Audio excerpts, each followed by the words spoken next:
Les doy la bienvenida al canal Análisis Tranquilo. Les habla Boris Zinghausen. Hoy es 3 de marzo. Y las principales noticias de esta hora son sobre Irán, Estados Unidos, sobre Ucrania, habrá sobre Rusia y sobre una nueva alianza nuclear que están haciendo en el centro de Europa. Para empezar, algunas declaraciones importantes por parte de Estados Unidos, a partir de las cuales se puede juzgar lo que sucederá en un futuro próximo. Esta es una declaración de Donald Trump, del ministro de Defensa Pete Hegseth, del secretario de Estado Marco Rubio y del representante especial Steve Witkoff.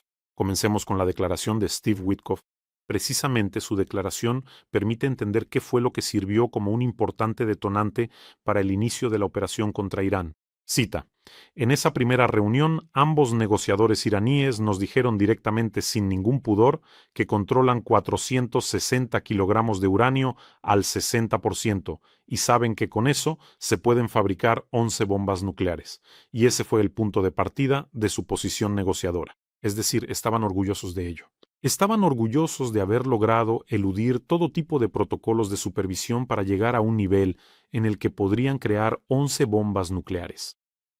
Saben, me parece que los negociadores iraníes cometieron un error fatal al intentar jugar una carta tan fuerte con la administración de Trump.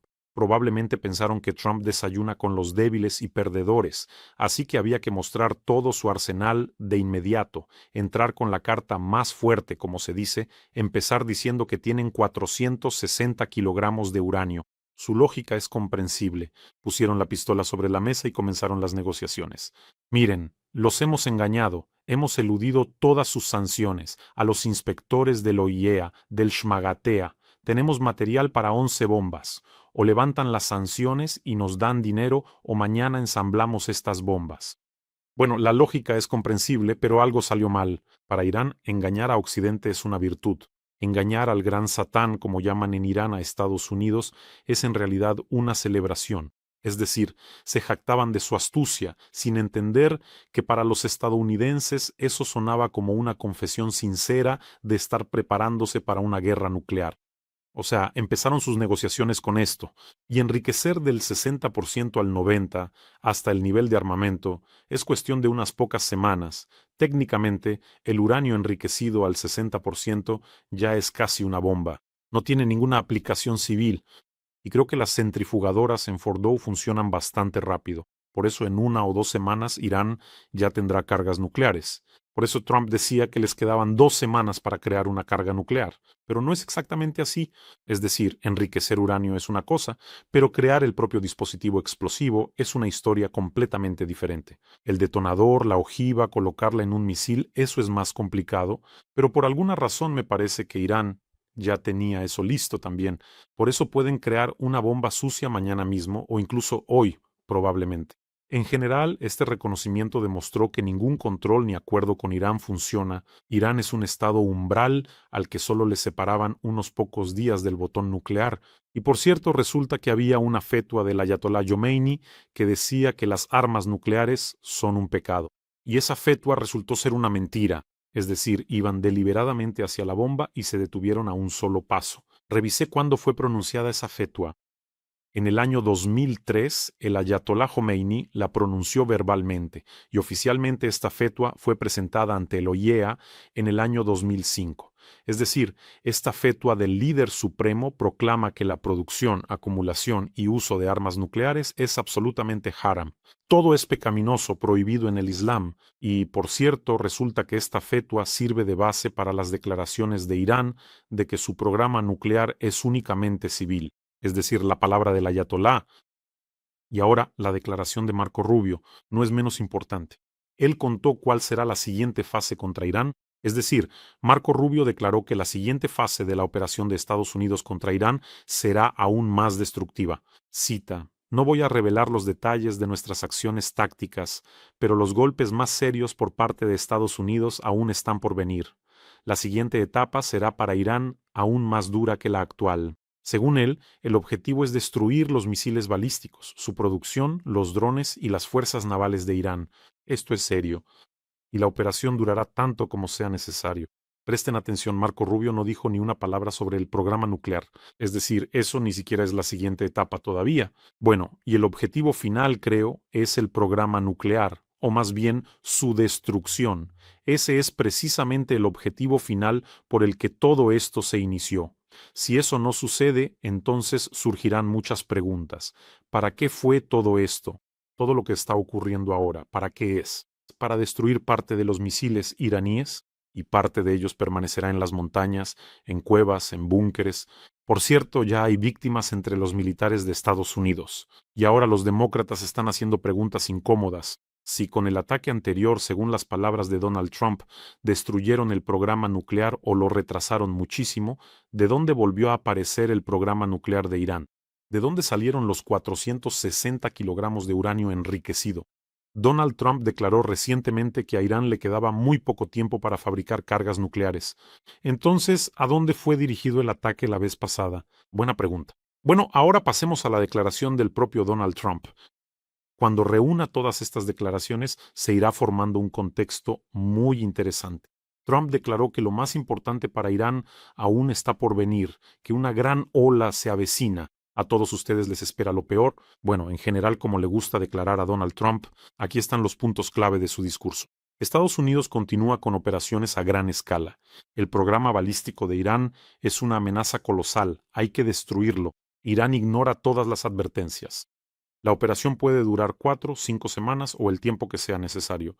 Cada hora destruimos el potencial misilístico de Irán, hemos hundido 10 barcos iraníes. Bueno, en general aquí ya se habla de una campaña militar a gran escala. Y el marco estratégico es muy sencillo. Primera fase, supresión de la defensa aérea. Segunda fase, destrucción de la infraestructura de misiles. ¿Cómo saber que la infraestructura de misiles ha sido destruida?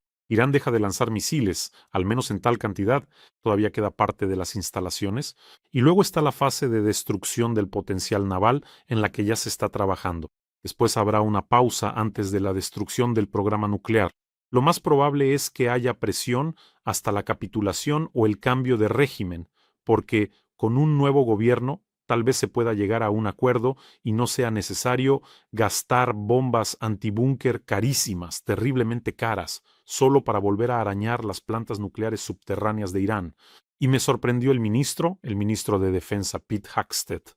Es como si le hubiera robado el manual a alguien. Es decir, dijo lo siguiente: nosotros no empezamos esta guerra, pero la vamos a terminar. Pensé, Dios, seguramente lo imaginé. No, en efecto, eso fue lo que declaró. Ningún experimento de construcción de democracia, ninguna guerra políticamente correcta. Luchamos para ganar, declaró el ministro de Guerra Pete Hegseth. En general, su declaración fue muy pomposa, saturada de amenazas brutales. Aquí va una breve cita. Hace 2 días, por orden del presidente Trump, el Ministerio de Guerra inició la operación Furia Épica, la operación aérea más letal, más compleja y más precisa de la historia. Nosotros no empezamos esta guerra, pero bajo el liderazgo de Trump la terminaremos. ¿Y por qué dijo eso? ¿Ven cómo trabajaron bien los redactores de discursos de la Casa Blanca? Si él hubiera dicho, nosotros empezamos esta guerra y la terminaremos, entonces Donald Trump, su frase clave, su carta, yo no empecé esta guerra, sobre la guerra de Rusia contra Ucrania, bajo mi mandato no habría comenzado. Por eso aquí yo en general no la empecé, no tengo nada que ver, pero la terminaré. Pero recordamos quién hizo esa declaración. Esto no es Irak, no es una guerra interminable. Si matan a estadounidenses, si amenazan a estadounidenses en cualquier parte del mundo, los perseguiremos y sin disculpas ni vacilaciones los mataremos, añadió Pete Hegseth. Y él, dirigiéndose a los soldados, declaró que sí, habrá bajas. La guerra es un infierno y siempre habrá víctimas. O sea, vaya cosa. Esto ya es una preparación para que no haya solo 4 u 8 bajas, sino posiblemente muchas más. Pasemos ahora a las conclusiones. Reunamos todas estas declaraciones. En las negociaciones se habló de desmantelar el programa nuclear, desmontar el equipo y entregar a Estados Unidos todo el uranio iraní enriquecido. Irán rechaza todas estas condiciones, declarando que en un instante pueden tener 11 bombas nucleares. Trump no espera a que alguien las fabrique y ataca, lanza el primer golpe. O sea, aquí creo que todo está claro. Trump, por cierto, admitió que una operación terrestre es posible. Yo creo que no lo es. Es decir, Irán es enorme. Una operación terrestre contra Irán supondría pérdidas colosales. No creo en ninguna operación terrestre de Estados Unidos contra Irán. Bueno, y la lógica de Trump es simple. Con cada día que pasa, la situación del régimen de los ayatolás va a empeorar, empeorar y empeorar. Y eso lo estamos viendo ahora. Hagamos aquí una pequeña pausa. Les recuerdo que Ucrania, en el quinto año después de la invasión a gran escala, resiste a una enorme armada, a un enorme ejército ruso con aviación, misiles y equipo militar. No solo resiste, sino que en el último mes Ucrania ha liberado más territorios de los que los rusos han ocupado. Es decir, además resiste con éxito. No tenemos un aliado tan poderoso como Estados Unidos, lamentablemente. Por eso Ucrania está demostrando verdaderos milagros de heroísmo. Nuestros defensores están mostrando milagros de heroísmo y por eso en cada emisión tenemos una colecta importante para las fuerzas de defensa de Ucrania. Seguimos recaudando fondos para drones Matrice 4 Tango para la unidad de sistemas no tripulados de la Brigada Presidencial Independiente que lleva el nombre de Bogdan Khmelnytsky. Ahora mismo están combatiendo en uno de los frentes más calientes y los soldados de la brigada grabaron un mensaje para ustedes. Por favor, véanlo. Ситуація на фронті залишається вкрай напруженою, а інтенсивність бойових дій вимагає від окремої президентської бригади постійної технологічної переваги над ворогом. Для ефективного виявлення цілей та збереження життів наших бійців ми звертаємося до Бориса Тізенгаузена та його спільноти з проханням допомогти у придбанні таких дронів Матріс 4Т. Ці пташки з потужним тепловізором є очима підрозділу, дозволяючи нищити ворога в повній темряві. Але, на жаль, вже і вони витратний матеріал в сьогоднішній війні, який треба поповнювати постійно. Кожен внесок від вашої аудиторії на такі дрони – це пряма інвестиція в нашу спільну перемогу та зміцнення оборони України. Guerreros de acero, personas de titanio, verdaderos héroes. Ayudemos a nuestros guerreros. El enlace para donar está en la descripción de este video. Allí hay opciones de Mono, Private y PayPal para quienes quieran ayudar desde el extranjero. Y en cada episodio les doy un agradecimiento especial de mi parte y de parte de nuestros cientos de guerreros a quienes ya han ayudado. Muchísimas gracias a todos los que apoyan a Ucrania. Regresamos al Medio Oriente, pero luego sin falta volveremos a hablar de Ucrania, y también les contaré más sobre Rusia. Allí a Putin le hierve la sangre hasta Marte. El cuerpo de la Guardia Revolucionaria Islámica declaró estar listo para atacar los oleoductos de la región y evitar la exportación de petróleo, para, cito, poner a los adversarios en una situación difícil. El régimen de los ayatolás decidió jugar el papel de un Sansón que derrumba las columnas del templo para morir junto a sus enemigos bajo los escombros. Pero al final simplemente están acelerando su propio final, es decir, están poniéndose en contra incluso de aquellos que mantenían la neutralidad. El hecho es que Irán, que quiere poner en aprietos a sus adversarios, en realidad pone en aprietos a China, que compra el 80% del petróleo iraní, y no solo el iraní. Y así, China exigió a Irán que no interfiriera con los suministros de gas natural licuado desde Qatar. Y China depende mucho de estos suministros. Por eso, los funcionarios chinos exigen insistentemente a los iraníes que no ataquen a grandes exportadores de recursos energéticos como Qatar, así lo informa Bloomberg. Además, Pekín pide que no se ataquen los petroleros y los buques de GNL que pasan por el estrecho de Hormuz y que no se bloquee el paso, algo que Irán ya está haciendo. Hasta el momento, se sabe de al menos 5 petroleros que ya han sido dañados por ataques en el estrecho de Hormuz, y la navegación allí prácticamente se ha detenido por completo. Y este es el resultado de que Irán ataque a todos sus vecinos en la región.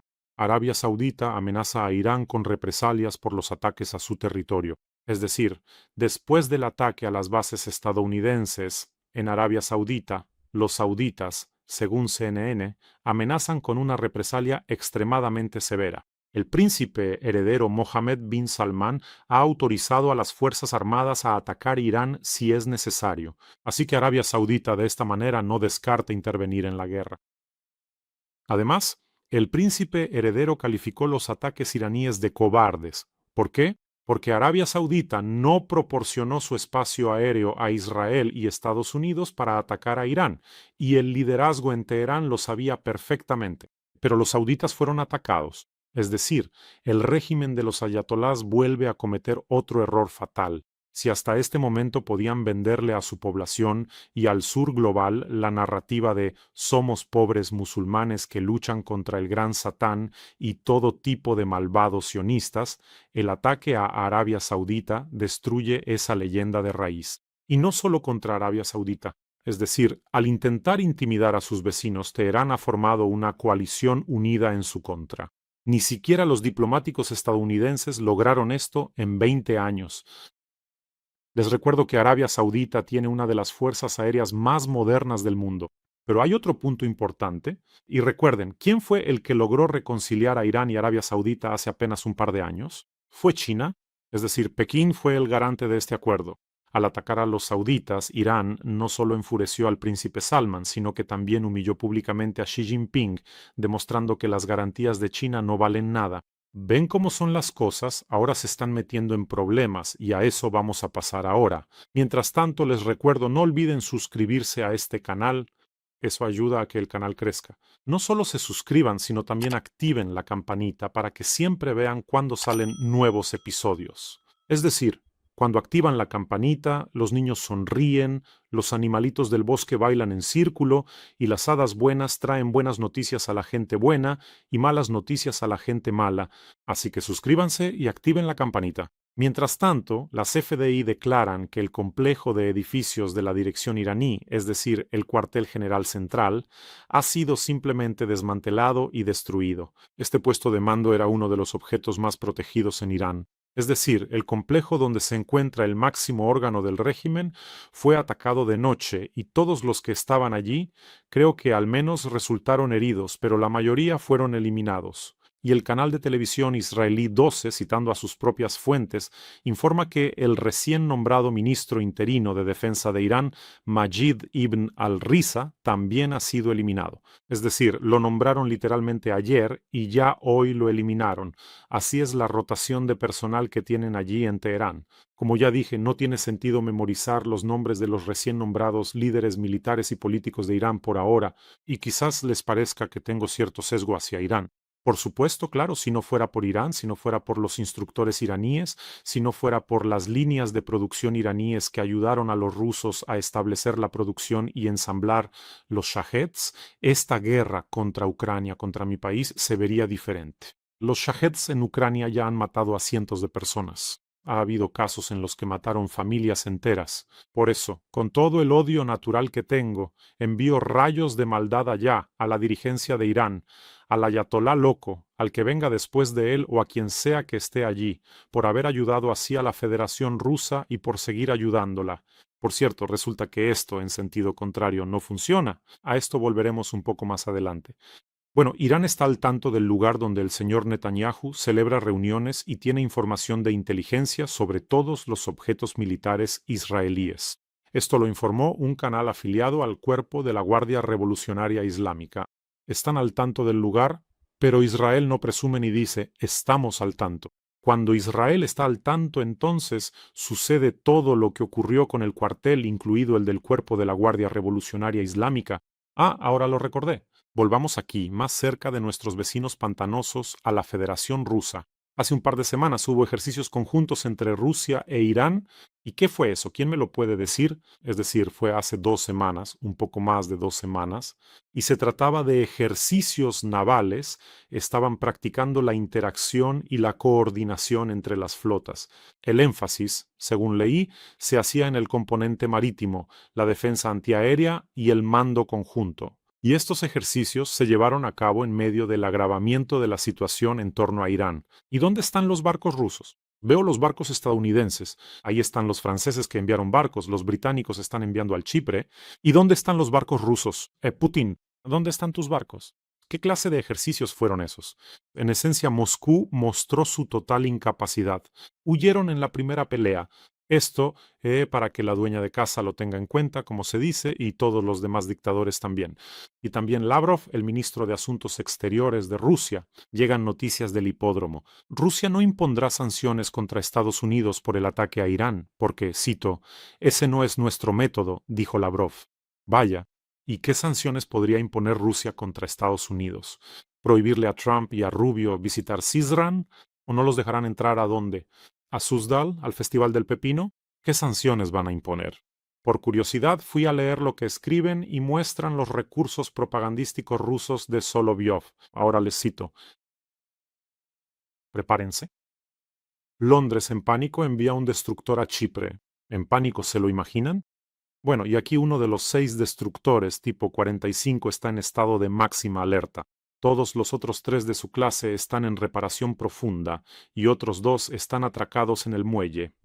El panorama de la flota británica, por decirlo suavemente, es desalentador, escribe Solovyov.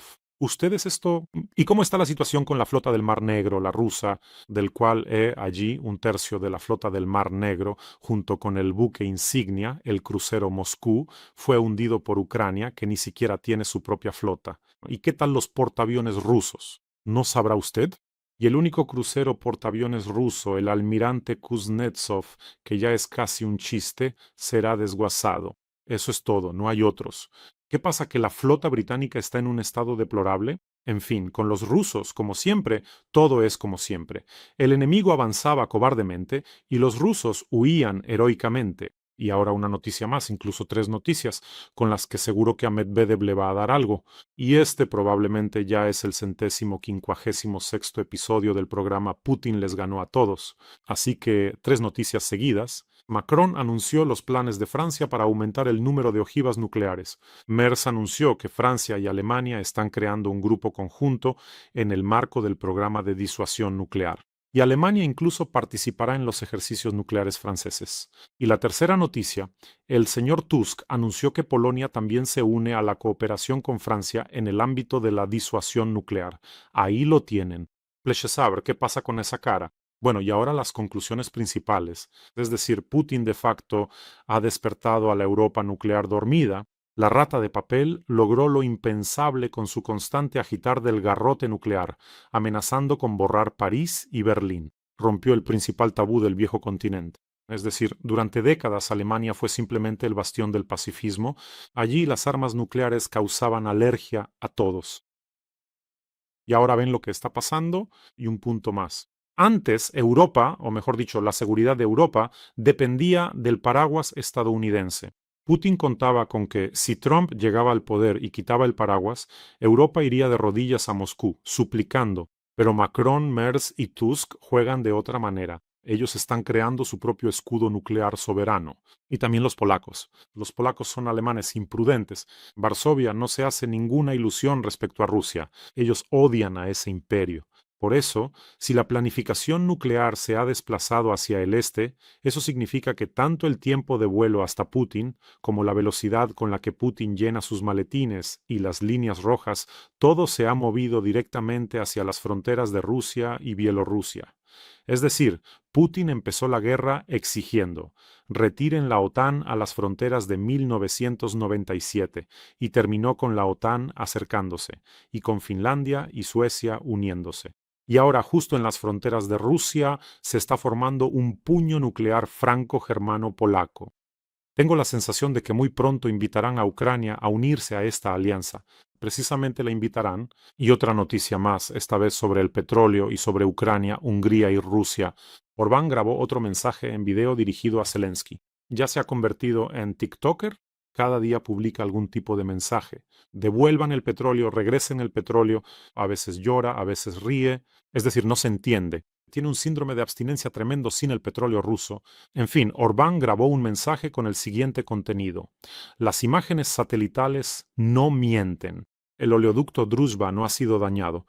Zelensky, en vez de chantaje, reanuda el suministro de petróleo ruso a Hungría. ¿Qué estás haciendo, Zelensky? Por supuesto, Orbán. Por supuesto, ahora termino de grabar este programa y todos los ucranianos iremos a abrirte la válvula para que el petróleo ruso llegue a Hungría. Por supuesto que no. Por supuesto que no. No lo conseguirás. Por mucho que grite, la histeria del astuto baboso se puede explicar perfectamente. Pronto tendrá elecciones, el 12 de abril, y necesita desesperadamente el petróleo ruso. ¿Ven? Incluso llamó a Putin, incluso llamó a su jefe, jugó su última carta. Orbán y Putin mantuvieron una conversación telefónica. Oficialmente discutieron algo sobre la situación en Oriente Medio. ¿Qué pueden discutir ahí? Tú tampoco tienes nada que ver ahí, ¿verdad? Yo tampoco. Tú también traicionaste a alguien ahí y yo traicioné a Irán. ¿De qué más podrían hablar? De otro fracaso más. Es decir, Orbán ya no tiene el corazón en su sitio. Él entiende que nadie le va a volver a poner el petróleo. Por cierto, ¿por qué Zelensky lo llamó mago? Dijo que Orbán es un mago porque desde el satélite puede ver la parte subterránea del oleoducto Druzhba y puede evaluar que no está dañado. ¿Quieres evaluarlo? Bienvenido a Ucrania. Desde la frontera con Rusia, donde hay combates activos, en la línea cero, desde ahí puedes inspeccionar, incluso puedes meterte dentro del tubo si te sale, como quieras. Como se suele decir, si no hay manos, no hay mermelada, no hay drushba, no hay petróleo. Por eso Orbán está cosechando ahora los frutos de lo que hizo durante muchos años. Chantajeó a la Unión Europea, bloqueó la ayuda a Ucrania, bloqueó las sanciones contra Rusia. Toma, fascista, aquí tienes una granada, como se suele decir, te lo tienes merecido. Y ustedes, amigos, cuídense, cuiden a sus seres queridos, suscríbanse a este canal, no lo olviden. Se los pido mucho, ayudemos a nuestros soldados. La colecta para drones está en la descripción de este video. Nuestra ayuda para ellos es sumamente importante ahora. Que tengamos todos un día tranquilo y gloria a Ucrania.